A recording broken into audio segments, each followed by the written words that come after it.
ang Panginoon, sabi niya, ang buong mundo, ang mundo ay sa Panginoon at ang lahat ng nandito. The world and all its people belong to Him. Yung mundo, sabi niya, at ang lahat ng mga tao na nandoon, na nananahan doon. Sabi ko sa katabi mo, property ka ni Lord. Pag-aari ka ng Panginoon. Kaya wag mong sisinuhin yung katabi mo dahil anak yan ng Diyos. Pag-aari yan ng Panginoon. Amen? Nakita niyo yung value ninyo? Nakita niyo yung value ninyo? Na hindi ka dapat naaapi, na hindi ka dapat naawa sa sarili mo, hindi ka dapat naliliit sa sarili mo, dahil ikaw ay pag-aari ng mga hari ng mga hari, Panginoon ng mga Panginoon. Amen? Siyang Diyos na nagmamayari ng lahat ng bagay. Sa 1 Timothy chapter 6 verse 7, we have brought nothing unto this world. Wala tayong dadalhin anumang bagay sa mundo ito. So, we cannot take anything out of it either. Wala tayong nadala rito, wala rin tayong maibabaon. Kasi lahat ng bagay ay sa Panginoon. Sabi mo sa Kanya, although napakalaki ng value mo, pero wala kang pag-aari sa mundo nito.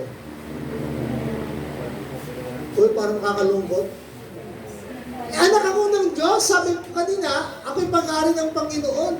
Pero wala ako palang pag-aari. Kasi wala kang dinala, wala ka rin maiuwi. Tama? Kaya nga ang mga patay daw, nakatipong ang kamay. Pag binuksan mo, wala naman laman. Yung iba, iniipitan ng 20 pesos. Diba? O iba, iniipitan ng ginto, kinukuha ng mga sepulturero. Kasi wala talaga tayong madadala. Dahil wala tayong dinala. Kaya yun yung sinabi ni Job. Hubad akong sinilang, hubad akong babalik, purihin ang pangalan ng Panginoon. In-acknowledge ni Job na lahat ng kanyang ari-arian, lahat ng kanyang property ay hindi sa kanya, kundi sa Diyos. Tayo po'y manalangin sa umaga ito. Salamat po sa napakagandang presensya na pagkilos mo sa aming kalagitnaan. Salamat o Diyos sa napakasaganang pagpapala na dumaloy sa aming mga buhay at patuloy na dadaloy. Salamat Panginoon sa umagang ito dahil alam namin ang iyong mga salita patuloy na magbibigay ng kaunawaan, magbubukas sa aming mga puso at isipan upang patuloy naming magawa ang iyong kalooban nang sa gayon ang pagpapala na nararapat sa amin ay aming taglayin. Sa pangalan mo, Panginoong Hesus, na aming Panginoon at Diyos, ito ang aming dalangin na may pagpapasalamat, malakas sa pagpupuri at pagsamba sa Panginoon. You may be seated. God bless us.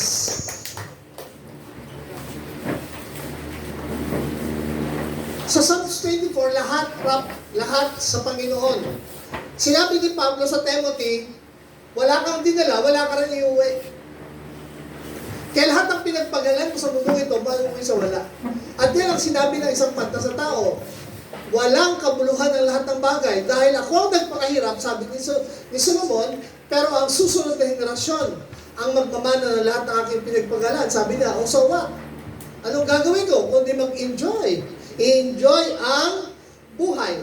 Sa Exodus chapter 19 verse 5, now therefore, if ye will obey my voice, indeed, sabi ng Panginoon, and keep my covenant, then ye shall be a peculiar treasure unto me above all the people. Kailan ka magiging peculiar? Kailan mo mararamdaman yung pagpapahalaga ng Diyos sa'yo, yung tinatawag na special treatment ng Lord sa'yo, sa oras na sinunod mo ang kanyang mga salita. Sa oras na pinahalagahan natin ang mga salita ng Panginoon. At ang sabi niya, for all the earth is mine. Lahat talaga. Alam mo, daming talata sa Bible na inaangkin talaga ng Panginoon ang lahat. Actually, hindi ito pag-aangkin. Pagsasabi niya ng totoo. Dahil lahat naman ng bagay ay pag-aari ng Panginoon. Ano tayo? Mga steward lang. Wala kang pag-aari. Sabi mo sa sarili mo, kahit yung ganda mo ngayon, yung kapugyan mo ngayon, hindi sa'yo yan. Isang araw, mawawala yan. Cute, mas cute. Pag bandang ulit, nakakatakot. O, di ba? Yun po tayo Papunta tayo sa deterioration, pagkasira. Lahat ng bagay ay pag-aari naman. Dapat malinaw sa ating isipan yun. Bahay ko sa Panginoon. Sasakyan ko sa Panginoon. Yung laman ng wallet ko sa Panginoon. O, di ba? Dapat talaga pag binabaptize, kasama yung wallet. Pero kasama naman yung kamay pag nilulubog. Kaya dapat nabautismohan din. Kaya ang sino mang na kay Kristo Jesus, di ba? At ang sino mang nabautismo sa pangalan ng Panginoon, sabi, ang lumang pagkatao ay na parang siya'y muling makakalakad sa panibagong buhay. Dapat po malinaw. Gusto ko ituro sa inyo ito mga kapatid. Alam nyo, sa Matthew chapter 28 verse 20, babasahin natin itong talatang ito. Sa Matthew chapter 28 verse 20, alam nyo, yan po, masyadong antindi ng impact sa akin. Ang tagal ko nang binabasa yan, more than 30 years ko nang binabasa, almost 40 years ko binabasa yan. Pero last week, habang binabasa ko, nagkaroon na naman ng ibang substance, nagkaroon na naman ng ibang rima sa akin. Na bilang pastor pala, bilang nagtuturo o bilang mangaral, dapat ang mga kapatiran o ang mga member o mga disciple, hindi lang sila turuang pumalakpak, hindi lang sila turuang makinig, hindi lang sila turuang manampalataya, kundi turuan silang sumunod. Ang utos ng Panginoon sa mga disciple ay, sa Tagalog nga, bakayin natin. May Tagalog ba kayo dyan? Sige, pakibasa nga ng malakas. Yung Tagalog. Yung buong-buo yung loob ang pagkabasa. Sige nga. Huwag kang mahiya. Sige, babasa ka lang. Matthew 28 verse 20. Naituro ninyo sa kanila na kanilang ganapin ang Naituro ninyo sa kanila na kanilang ganapin, sundin, gawin, ipamuhay ang lahat ng mga bagay na iniutos ko sa inyo. Lahat ng mga bagay na iniutos ko sa inyo. At narito, ako'y sumasa inyong palagi hanggang sa katapusan ng sanglibutan. Actually, merong magandang promise ng Lord. Thank you. Meron sa talatang yan, sa Matthew chapter 28, verse 20, very powerful yung promise ng Lord yan. Sabi niya, at narito, and I am with you always. Always. Ako'y laging kasama ninyo. Hindi ko kayo iiwan, hindi ko kayo pababayaan.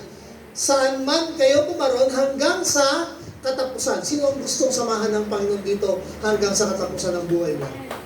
Diba ang sarap? O kung nabuhay, sinilang man tayo sa mundo ito ng makasalanan, pero mamamatay tayong kasama ng Panginoon at tiyak yung ating kaligtasan. Tama? Pero bago kasamahan, meron kinakailangan gawin.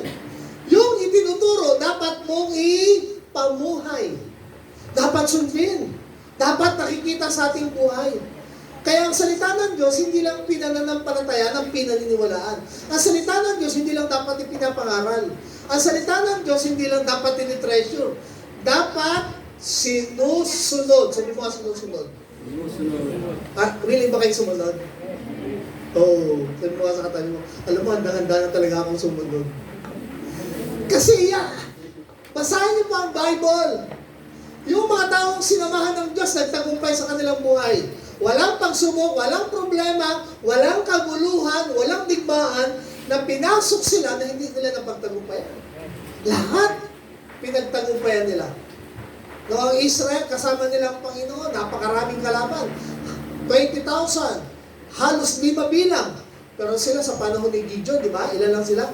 300. Pero dahil kasama nila ang Panginoon, praise God, nagtagumpay sila. Yung mga bagay na imposible, pag kasama mo ang Panginoon, nagiging imposible. Sabi mo nga, gusto kong samahan ako ng Panginoon. Gusto nyo talaga samahan kayo ng Panginoon? Ano sabi ng Mateo?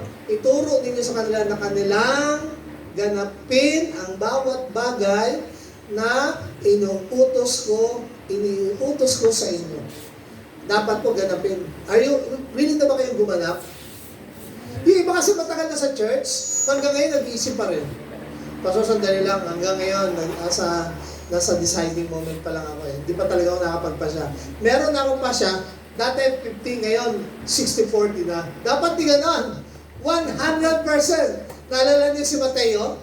Di ba isang mandarambong, isang maniningil ng buwis? Nung na-meet ang Panginoon, ano sinabi niya? Panginoon, kung meron man akong nadaya. Tama? Ibinsisa kayo, ganun din. Si Pedro, ganun din. Anong sinabi niya Panginoon sa kanya? Pedro, iba mo yung bangka mo, lambat mo, sumunod ka sa akin. Instant yung kanilang pagsunod. Wala namang problema mga kapatid kung hindi ka pa nakapag-decide ng 100%. Pero nakakatakot ka naman. 10 taon na hindi ka pa nakapag-decide. Hello? Kung kung meron kang girlfriend, boyfriend, tapos siya sabi, alam mo, parang mahal kita, pero parang hindi. Hindi pa ako nakapag-decide eh. Pero nalulungkot ako pag di kita ka nakikita. At pag nakikita kita, masaya ako. Yun lang. Pero paano ba kung hindi ko pa gano'ng katiyak? Iwanan mo na yun, mga kapatid. Tama? At ang mas malupit dyan, may apo na kayo. May apo na kayo na nag-usap kayo ng ganyan. Aba, hindi mo pala ako mahal. Eh, di ba ang galing, ang dami matagal sa simbahan hanggang ngayon, hindi pa nakapag-decide. Tingnan si Pablo. Nung narinig yung tinig ng Panginoon, na dapat ipag-uusik niya yung mga disipulo, instant nag-decide, di ba? Iniwanan ang kanyang profesyon, iniwanan ang kanyang maling pananampalataya at sumunod sa aral ng Panginoon Jesus. Sabi mo sa katabi mo, mag-decide ka na. Yung nangyayari po sa ating panahon, napakalapit na ng pagbalik ng Panginoon. Tama?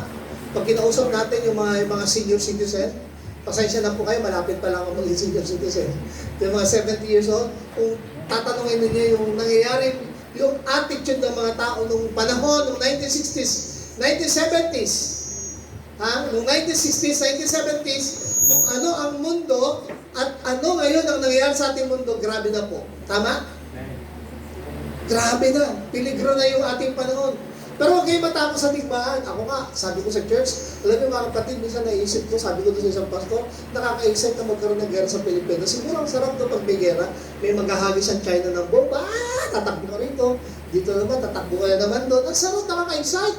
At saka lahat ng mga nampalataya, lagi ng simbahan.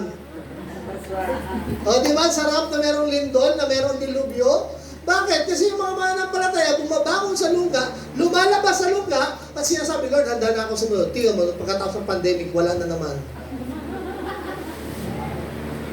Amen? Noong 1991, lumindol, July, praise God, sabi ng isang pastor na may more than 1,000 congregation, sabi niya, pagkatapos ng lindol, Biyernes yata yun, kinalingguhan, hindi ko alam kung saan ko ilalagay yung mga tao. Dahil yung mga backslide at nanatilo sa kasulok-sulukan ng lungga, nagsilabasan. Sana ating Sabado may lindol. O kaya, di ba? Ang ganda. Ang ganda ng evangelism ngayon. Lagi may lindol. Pero hindi lang gusto ng Lord. Ang gusto ng Diyos, yung puso, yung pusang Lord. Ngayon ang Diyos ang napipilitan, tinakot ka lang kaya ka sumunod. Ang Diyos ba dapat pang matakot? Hindi. Kagila-gilalas na kapangyarihan ng Panginoon. Amen? Sabi ko sa katabi mo, handa na akong sumunod. Tama ko mga kapatid, no? Ang dami kong lesson. Meron po kinanda, after I mag-usap ni Pastora, meron akong kinanda preaching ko. Kanina umaga, kagabi pa ako, tapos kanina umaga, hanggang nandigan ako sa upuan, nag-ano ko, Lord, ano ba yung message ko? Dinala ako ng Diyos dito. At alam ko itong gusto ng Diyos na iparinig sa inyo. Amen? Sabi mo, naniniwala ako. Giving your tithes and love offering. Naintindihan niyo? Ano ibig sabihin? Ibigay mo ang iyong tithes at ang iyong love offering sa Lord. Sabi mo nga sa katabi mo. Yung iba po kasi ang binibigay tip. Alam mo yung tip? Pag kumain sa restaurant, nasarapan doon sa kare-kare, ang sipag mag-serve ng waiter, ano gagawin ng customer? Magbibigay ng tip. 20 pesos, 50 pesos, di ba? Ayon sa kanyang kaya, tip. Pero hindi payment. Ang hinahanap ng Lord, yung ibigay natin yung nararapat para sa kanya. Tama? Ano sabi ng Bible? Everything sa mundong ito ay sa Panginoon at hindi sa iyo. Everybody say amen. The three realities in life. Number one, God owns all things. Number two, all things come from God. And number three is, we and all that we have belong to God. Dapat malinaw sa atin yun. Na lahat ng bagay pag-aari ng Panginoon, lahat sa Diyos, at anumang bagay na tinatangkilik natin ay sa Panginoon. Sinasabi ng Bible, we are just only a steward. Katiwala lang. Sabi mo, katiwala. Amen? Alam niyo, nung una po ako nagkaroon ng sasakyan, sabi ko, Lord, kasi nulugulugan ko eh. Eh, ako wala po akong bako, wala po akong, hindi po akong, bunga lang ako may pera, pero wala naman talaga. Umaasa ako sa biyaya ng Lord. Dumarating yung time na patapos na yung, halimbawa, ako uno, at 30 na o 29, wala pa akong panghulo. Sasabihin ko yan sa Lord. Lord, hindi sa akin yan, sa'yo yan. Pag yan nabatak, ikaw mapapahiya ka. Kasi ako naglilingkod sa'yo eh. Alam mo si Lord, biglang nagbibilang ng pera, inabot sa akin eh. Kinabukasan, may panghulog na ako. Bakit? Kasi ina-acknowledge niya sa akin. Sa'yo yan, Lord. Naglilingkod ako sa'yo eh. At alam mo, Panginoon, ngayon, pagdating sa gawain, hindi ko pinagdadamot yan. Talaga yan, mga kapatid, pinagagamit namin sa gawain yung bagay na yan. At sa aming pamilya po, to God be the glory, no? Salamat po sa Panginoon. Even po yung aking mga anak, kung nag-aaral pa lang sila, talagang titipid nila yung baon, bibilihan ng mga instrument para sa gawain ng Panginoon. Bibilihan ng gitara, bibilihan ng drums, para sa church. Kasi doon kami lumaki sa kulturang yun, na lahat ating tatangkilik sa amin. Habang kumakain kami siya, sabi ko, alam mo anak, hindi tayo makakain ng chicken kung hindi dahil kay Lord. Kung hindi ako naglingkod sa Lord. Anak, alam mo, hindi tayo makakatulog sa hotel kung hindi dahil sa Panginoon. Alam mo na, asahan ko lang sa makina aeroplano, hindi ako makakasakay ng aeroplano kung hindi dahil sa paglingkod sa Panginoon. Lahat yun eh. Pag ina-acknowledge natin yun, ang Diyos natutuwa. Tama?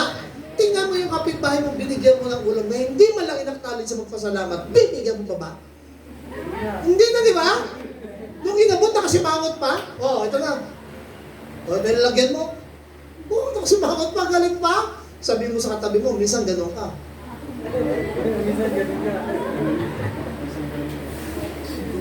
Amen? Hindi marunong magpasalamat. Katiwala lang tayo. Ilagay natin sa isip natin, katiwala lang ako ng Panginoon. Sabi ko sa church, kayo, nanghihinayang kayo magbigay ng tithes, palaki tayo ng tithes. Malaki binibigay kong tithes. Pero bakit hindi ako nanghinayang? Hindi akin kasi yun, sa Lord yun. Bakit yung panghinayangan? Yung bagay na hindi sa akin, sa Diyos yun. At habang binibigay ko yun, lalo akong pinagkakatiwalaan ng Panginoon. Bakit? Itong anak na to, kaya sabi ng Bible, bring your tithes into thy storehouse. Bring! Amen? O sino may dalang tithes ngayon? Pastor, naiwanan ko. Yung iba pa naman ganito, pag sahod, hindi umaten. Hello! Kala nyo, hindi ko pansin yan? For almost 40 years. Kaya sabi ko sa church yan, style nyo ha. Pag may mga blessing kayo, wala kayo sa church. Pag may mga problema kayo, puro kayo, iyak kayo ng iyak sa Lord.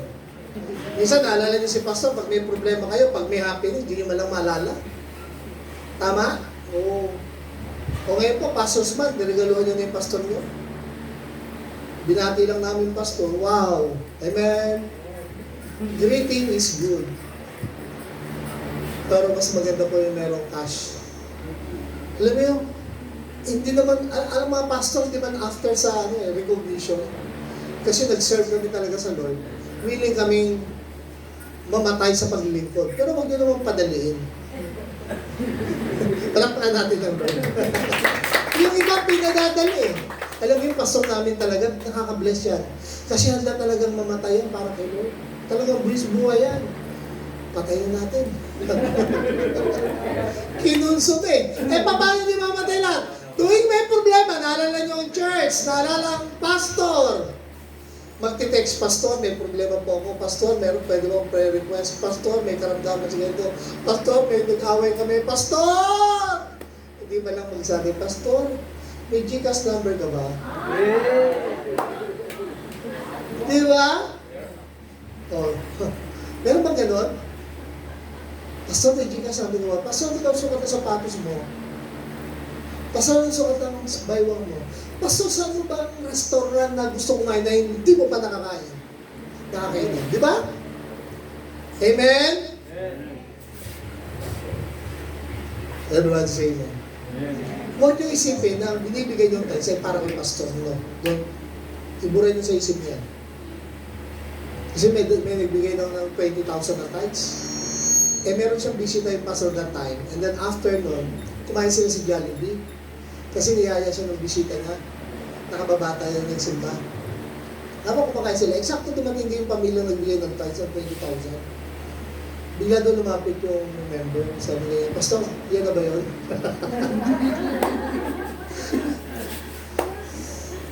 Amen? Pastor, yan na ba yung 20,000? Parang gano'n na yun, pinakain din yun. Hindi po. Hindi ang membro ang bubuhay sa pastor ng Diyos. Amen? Hindi ang tithes ninyo. Kasi pag nagbigay kayo ng tithes at inisip niyo sa pastor yan, wala kayong reward kay Lord. Kaya kayo nagbibigay, hindi yan kay pastor, para sa Lord yan. At pag nagbigay kayo sa Lord, huwag niyo isipin kung saan dinala ni pastor. Deserve siya. Karapat dapat po siya dahil sinasabi niya na banal ang kasulatan. Amen? Let's learn. Sayang po, wala tayong ano. Kaya yun. Sa sunod, magkakaroon na kayo din ng monitor. Amen ba? Gusto niya? Ano mangyayari? Dapat mag-pledge kayo. Alam mo, Lord, bigyan mo kami ng TV. Lord, bigyan mo kami ng TV. Pumunta ka rin sa SM of Life. Lord, bigyan mo sa amin ng TV. Kunin mo, makukulong ka. Kasi hindi, dapat babayaran yun. Tama? Amen? Ang dami naman nagpipray. Lord, puro pray. No, hindi mo gano'n. Alam mo, ang church, hindi ko tinuruan lagi mag-pray. Tinuruan ko ang church lagi sumunod. Kasi mahirap po yung Lord. Pananampalataya, faith without work is dead. Sabi mo sa katabi mo, katiwala ka lang. Ano mang bagay na tatangkilik mo, wag mo angkinin. Dahil pag inangkin mo yan, hindi ka na pagkakatiwalaan ng Panginoon sa susunod. Kasi bakit? Sa Diyos yan, inangkin mo. Hindi ka na pagkakatiwalaan ng Lord. Subukan mo yung kapitbahay mo, kapatid mo. Pinahiram ka lang ng isang gamit, inangkin mo. Hindi ka na niya ulit pahiramin. Tama? Ganon din ang Panginoon. Dapat ina-acknowledge sa atin ng Panginoon sa lahat ng mga bagay. Amen? Let's learn from the Bible when the Lord took back what was entrusted to them. Sa Matthew chapter 25, verse 14, makita mo ang Panginoon dito. He also who had received the 1 talent came forward saying, Lord, I knew you to be hard man. Kilala kita, Panginoon, na masama ka. Kaya alam mo, minsan si Lord, ang ibang tao ang tingin masama si Lord. Kasi bakit kinakailangan pa magbigay ng offering? Bakit kinakailangan magbigay ng tithes? Hindi. Kasi actually yung tithes and offering, alam niyo po yung tithes, inuutos siya ng Panginoon upang makita ang iyong obedience. Kaya ang Panginoon hindi timitingin sa laki. Halimbawa, ang income mo, ang blessing mo for 1 week is 1,000 lang. Yung 100, ang tinitingnan ng Panginoon yung obedience mo eh. Yung sincerity ng iyong obedience. Bakit? Ibinigay mo yan dahil gusto mo sumunod sa Panginoon. Ano sabi? Sabi, kaya kita pa yan, masama kang tao. Because reaping where you did not sow and gathering where you scattered no seed. Sabi niya, kinukuha mo yung mga hindi mo naman tanim, pati yung hindi mo pag-aari, kinukuha mo pa rin. Masama ka. Pero anong ginawa ng Panginoon? Kinuha yung isang talent sa kanya. Nakakaawa po yung gano'n, no? Yung kunin yung talent.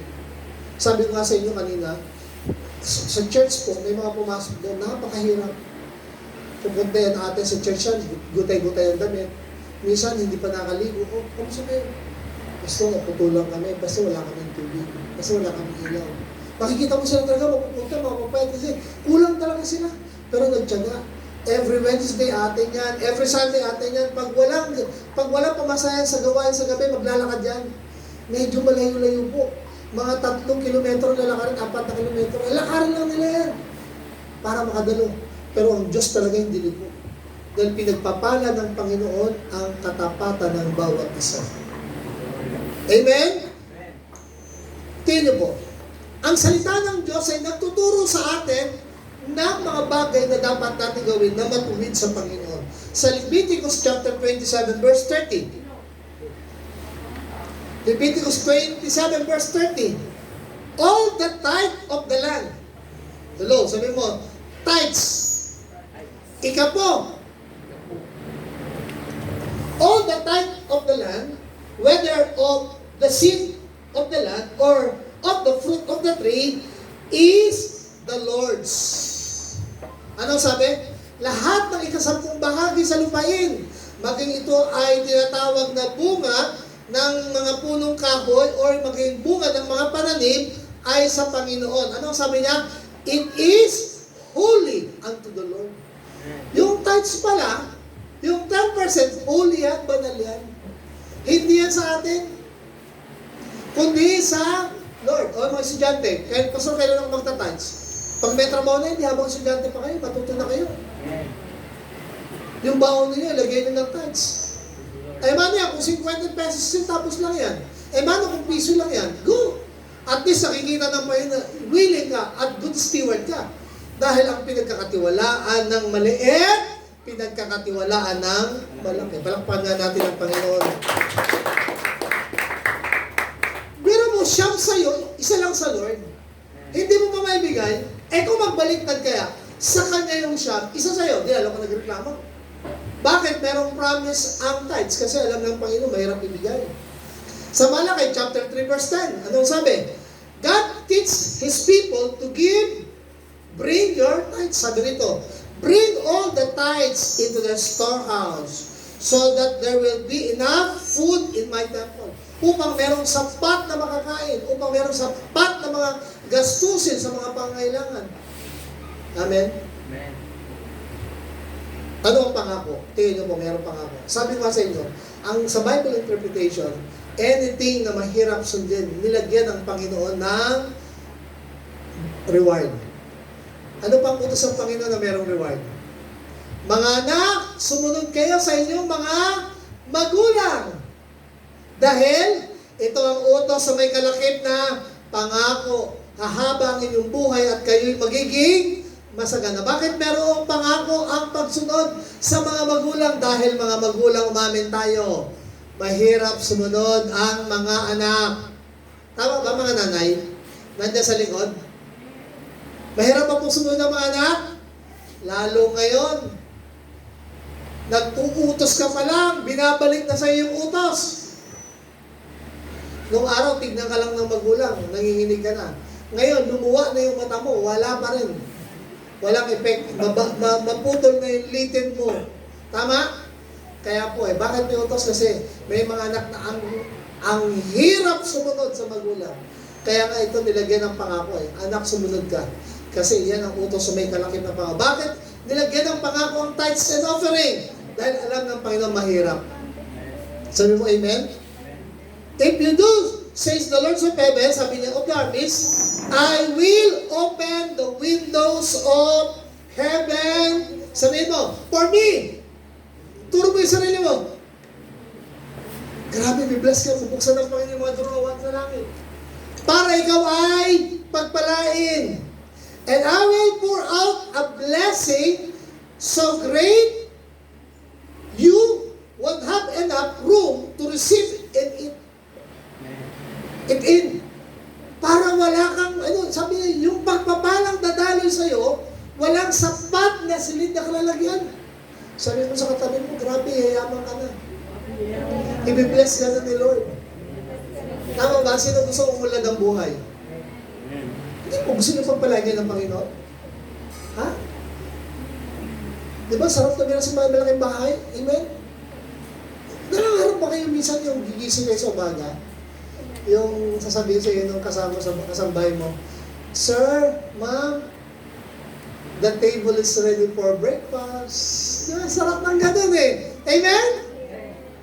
Yung pagdating mo doon sa aparatur mo, nakaplansya na yung mga long sleeve mo, mamimili ka na lang ng susutin.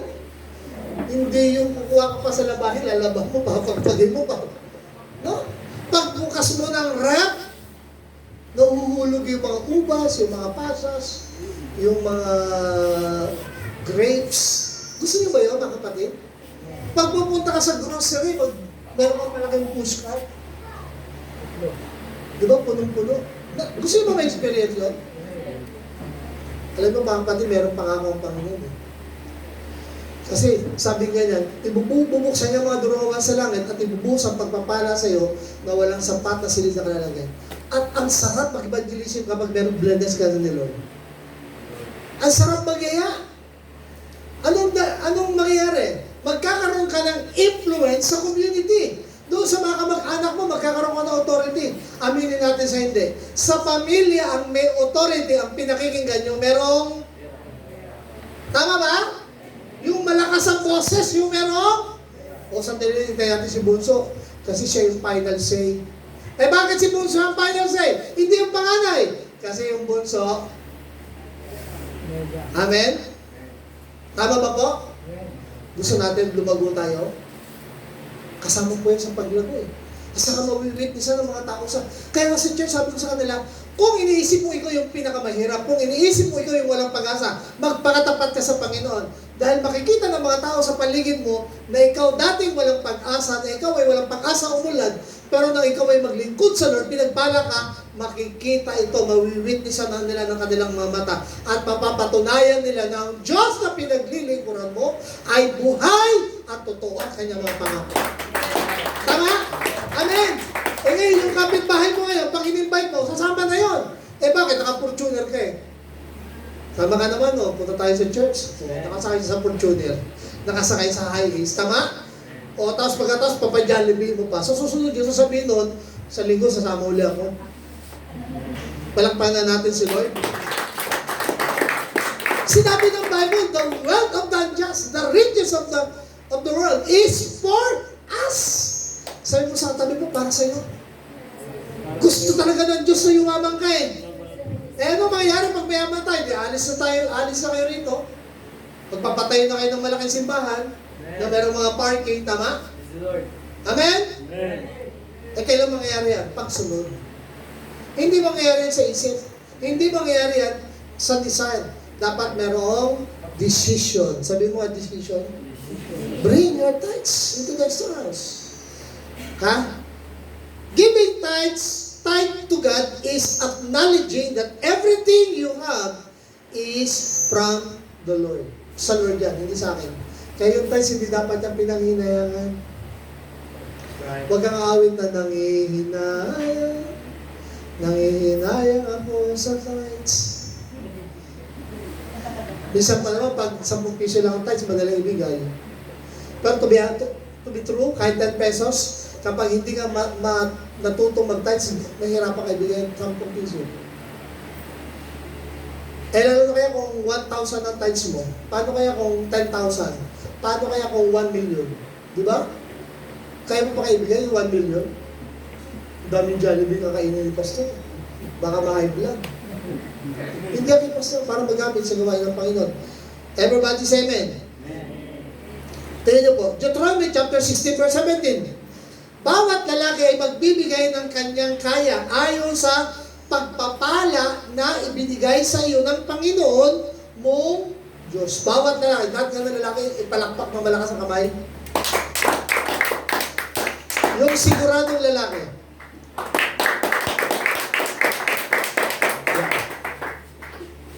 Sabi, ibigay mo, ayon sa pagpapala na ibigay mo. Ang iyong ikapo. Bakit?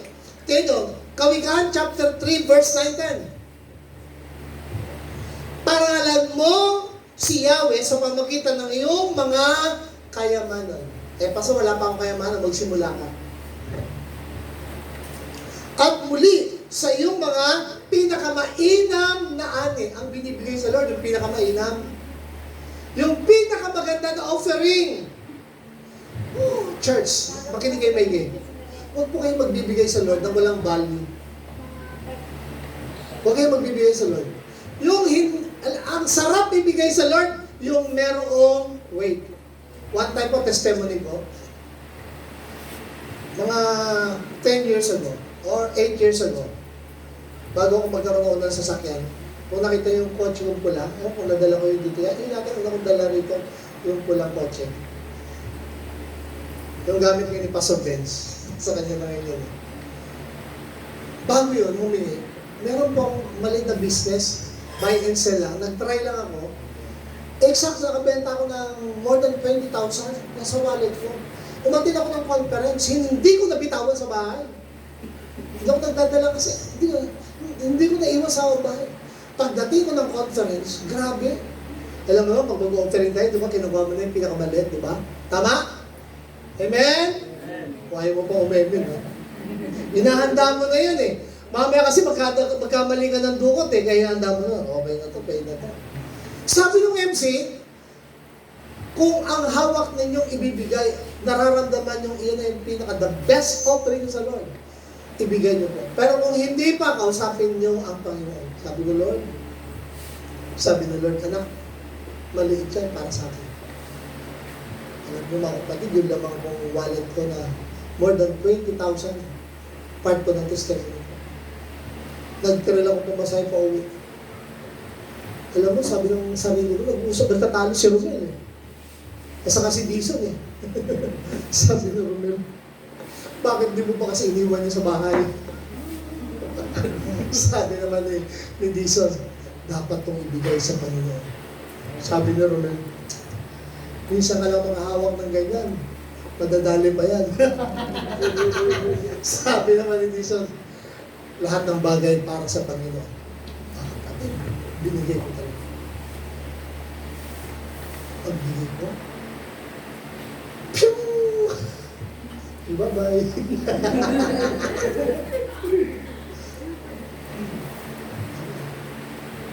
Doon ko nakita na kapag nagbibigay ka pala ng may value sa Lord. Sabi ni David, di ba? Yan yung awit na, when the Spirit of the Lord, kaya pa ka talaga yan. I can sing, I can dance, I can shout, I can run. Bakit wala rin yung I can give? Napansin niyo ba yun? Yung awit na yun, kaya kayo puro lang takbo pa kay Lord eh. Puro lang kayo palakpak.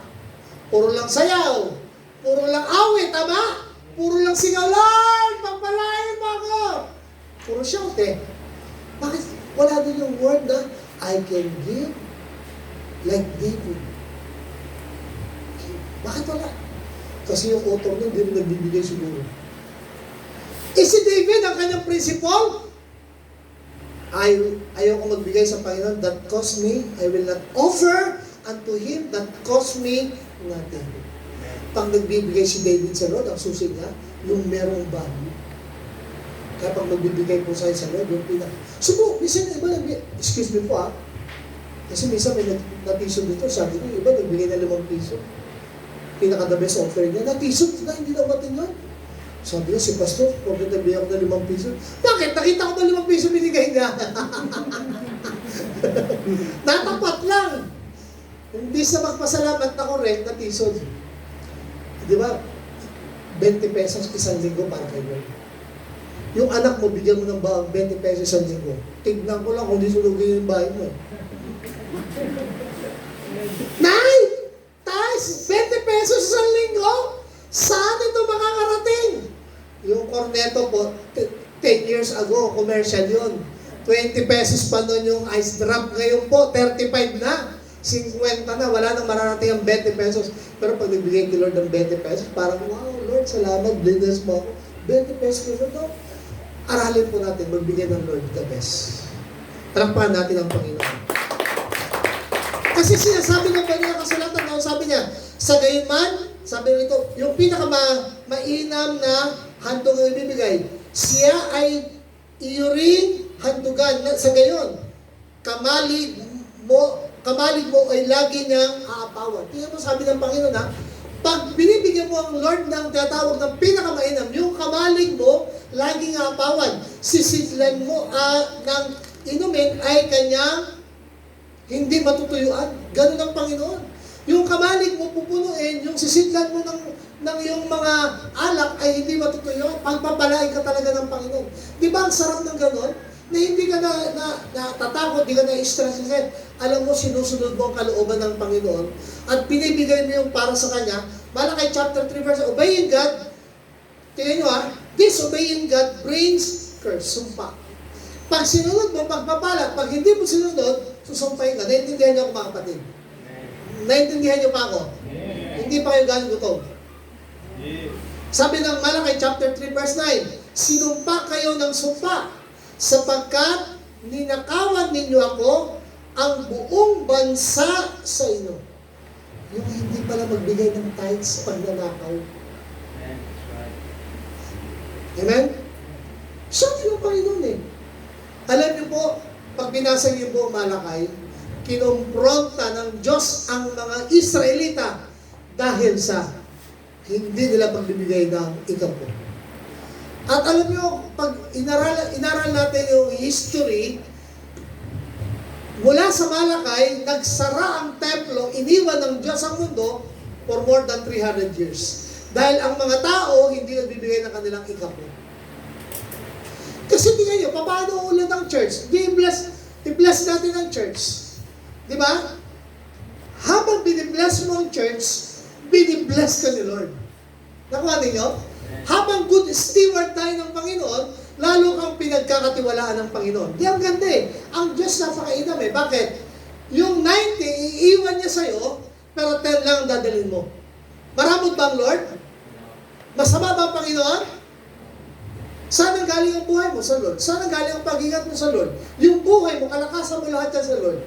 Anytime, pwede kunin ng Panginoon lahat, pero hindi niya kinukuha. Kasi gusto niya magamit ang iyong buhay sa napakagandang bagay. Amen? Nagpapasimula na ako. Lahat na nang nakikinig magsabi amen? Amen. Di palakpak ng malakas ang kamay.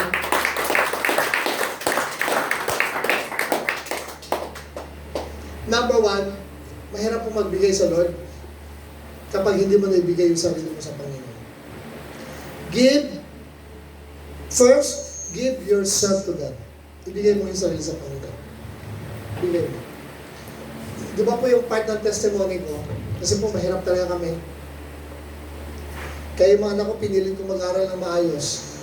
Pinilit ko sa Christian school na dapat may architect engineer ako ngayon.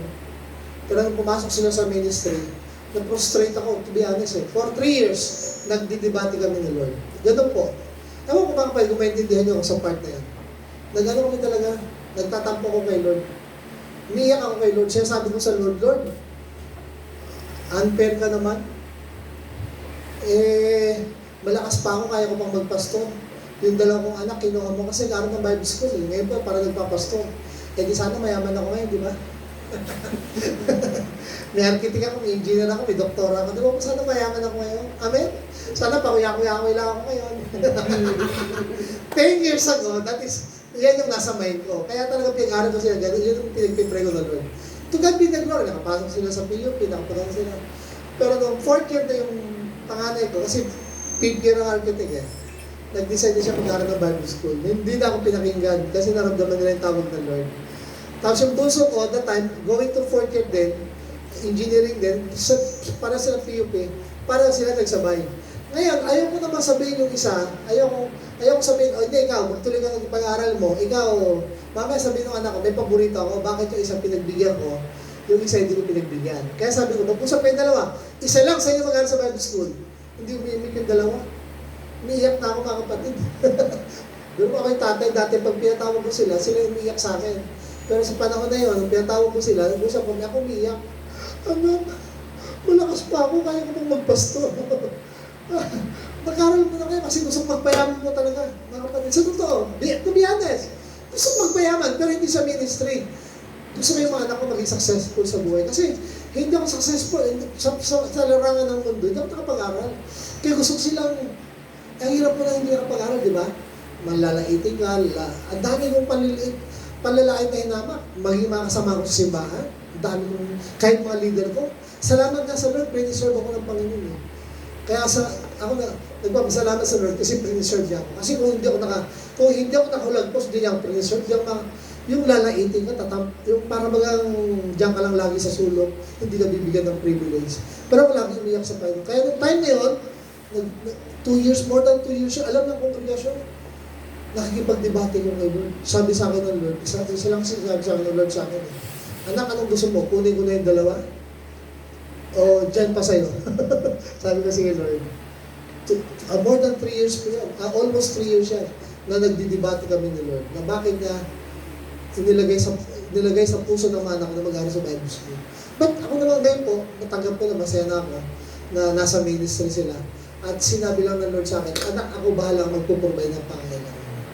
Yun po. Kaya ngayon, ang buhay namin talaga, to God be the glory.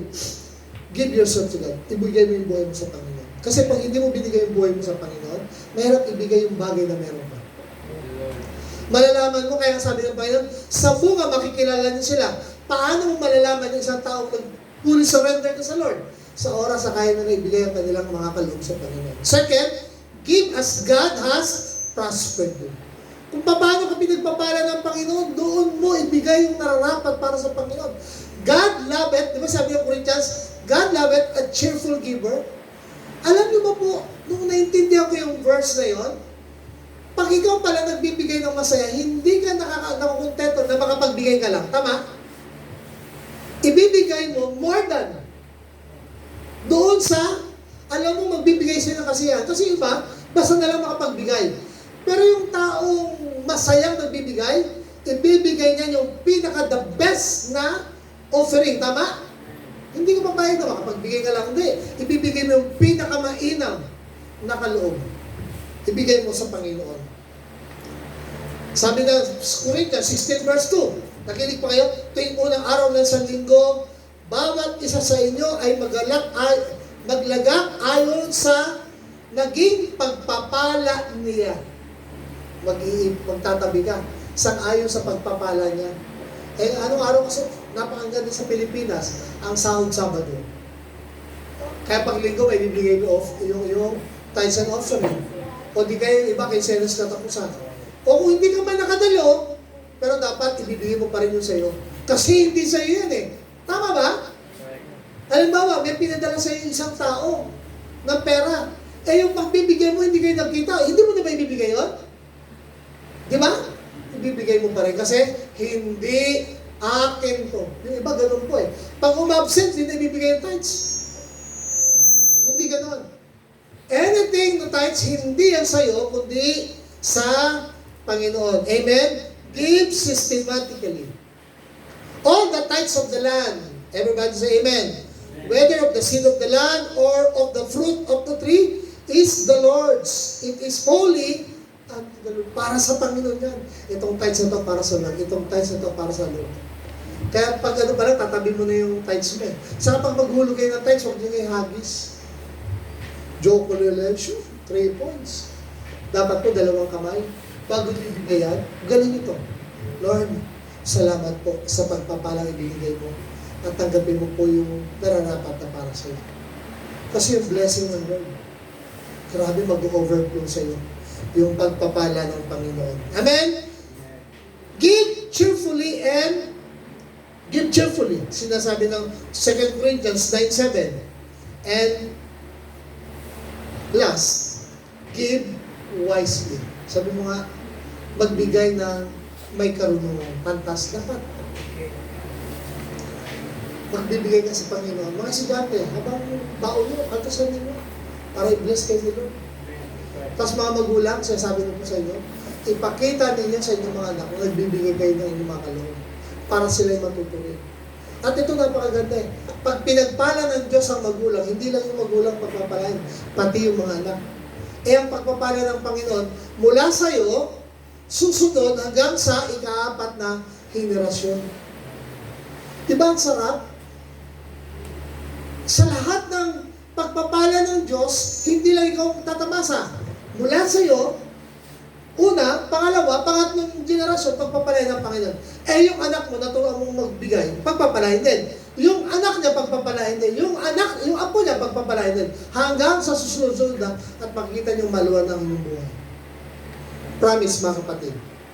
Marami po akong nakita ganitong pamilya. Tayo natin tatayo, purihin ng Panginoon. Teach them to do, to obey, to observe.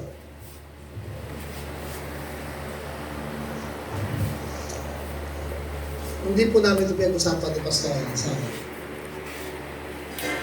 Sabi ko lang, dadalaw ako, Pastor. Kasi po, natindi yung aking anak. And then, kung babalik pa ako sa sundo yung malayo, sabi ko, Pastor, makikisimba ako sa inyo sa linggo. Sabi ko, Pastor, kayo naman siya. Wala pa kami usapan. Pero nag-pray ako sa Lord. At ito nilagay ng Diyos sa puso mo. Kasi, alam niyo po, sayang yung favor, yung blessing ng Lord, na nakaamba na sa'yo. Nakahanda na sa'yo yung blessing eh. Sa'yo, nakahanda na. Nakahanda na yung blessing sa atin. Oh. Isang araw, ma-amaze ka. Bago po tayo manalangin, meron ako isang kilalang kapatiran. Meron siyang na-observe ko po ito, nakasama ko siya. Meron siyang lumang tricycle. Sa lahat ng gawain, laging bit yung tricycle niya yun. Puno yun, pupunta kami sa mga tapos pag may mga patay, yung tao na yun, iano pa ako, Brother Mel, may patay doon, puntahan natin. Anak, kausap ko na yung kamag-anak, mag-funeral service tayo. Ako naman, ako lagi yung preacher eh. Kaya nga yung sermon sa patay, kahit tulog ako, kaya ko pang i-preach eh. Kasi ang daming patay na sinilbisan ko. Alam, very active, very supportive po. Isang araw nakasalubong siya ng lumang jeep, may jeep. Nakipagpalit ba naman yung lumang tricycle doon sa lumang jeep niya? Pinagpalit. Ngayon po, ang ganda ng buhay nila. Pinagpala sila ng bayan, dami nilang sakyan, tapos ang lalaki na ng lupain nila. Nakita ko talaga yung mga taong nagtapat sa pagkakaloob na hindi naging madamot.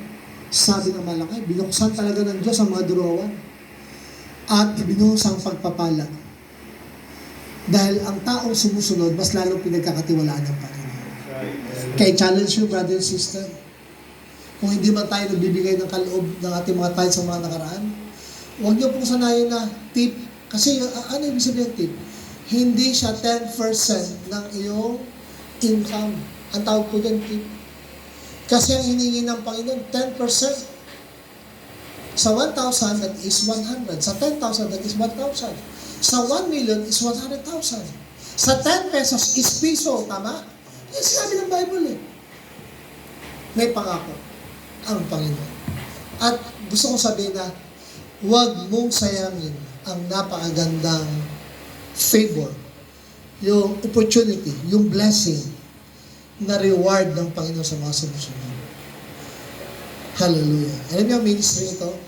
Nakakatuwa po. Nagsimula kayo dito. Isang araw, ito'y aalalahanin ninyo na noong panahon, nandoon lang kami sa loob ng balukok, maliit lang aming simbahan, sa sala lang nila pastor. Pero ngayon, ito na ang aming simbahan. Nangyayari yan sa pagtatapat ng mga membro, sa pagtatapat ng mga naglilingkod sa Diyos. Dahil, tingnan nyo, pag naramdaman mo yung pagpapala ng Panginoon, di ba, magiging patotoo ka? Di ba? Magiging patotoo ka eh. At lalo, pag pinagpapala, lalo mo pang binibigay yung para sa Lord, lalo kang magiging blessing, lalo kang i-bless ng Lord. At ang gawain ng Panginoon, mag-expand, ang gawain ng Panginoon, patuloy na lalago. Dahil sa mga membro, mga kapatid, mga disciple, na naging faithful sa pagkakaloob sa Panginoon. Yung inyong pastora, yung mag-asawa, nakita niyo naman po, yung very passionate sa nila sa kanilang ministry. Hindi kayang tawaran yung kanilang dedikasyon sa ministry. Hindi po madali magpastor, mga kapatid. Pero nandiyan sila tumugon sa gawain ng Panginoon. At kaya, suportahan natin sa paanong paraan sa pagsunod sa utos ng Panginoon.